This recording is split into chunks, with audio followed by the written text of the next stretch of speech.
cerveau qui travaille la nuit. Voilà, je vais travailler la journée, je suis sur l'ordinateur, je travaille avec mes étudiants ou avec mes collègues. Et puis ils m'ont dit des choses sur le coup que je n'ai pas forcément relevé, ou j'ai lu ou vu quelque chose. Et dans la nuit, vers 3-4 heures du matin, clac, je vais me réveiller. Parce que je me dis, mais si c'est bien sûr, c'est exactement ça. Et là, je vais noter. Parce que sinon, le lendemain matin, j'ai oublié. Et en fait, le cerveau, un peu comme un backup, il continue à travailler. Et tout d'un coup, il va trouver et ça va revenir. On dit aussi que la recherche, souvent, est un art contemplatif. Il faut apprendre à observer, à regarder, à écouter. Il faut savoir perdre du temps.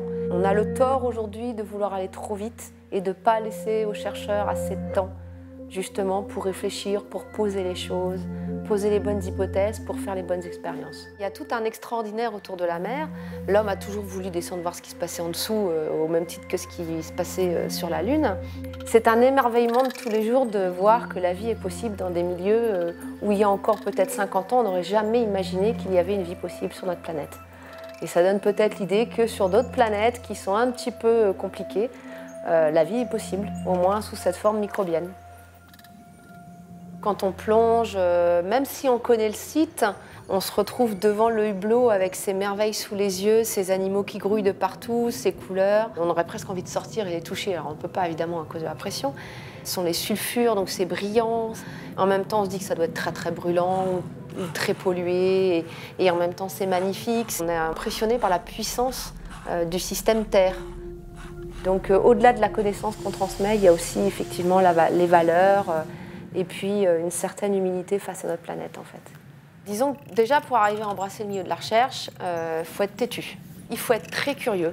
Si on n'est pas naturellement curieux, si on n'a pas envie d'aller au bout d'un bouquin ou suivre une petite fourmi qui balade par terre, ça va être difficile parce que la curiosité est en permanence en éveil. Du coup, on a toujours à la fois la réalité des choses, la dure réalité. C'est un monde un peu dur, la recherche, qui demande pas mal d'humilité. Il ne faut pas penser qu'on est jugé personnellement quand on a raté quelque chose. C'est juste la manip qui a raté, c'est pas soi. Et en même temps, l'envie d'aller quand même plus loin, même si on a pris 2 fois la porte dans le nez, on va quand même essayer de la rouvrir une 3e fois. On blague souvent comme quoi les femmes sont multitâches, pas les hommes, raison de plus les filles pour faire de la recherche. C'est un métier qui demande d'être assez éclectique et puis être capable de mener plusieurs choses en même temps de front. Oui.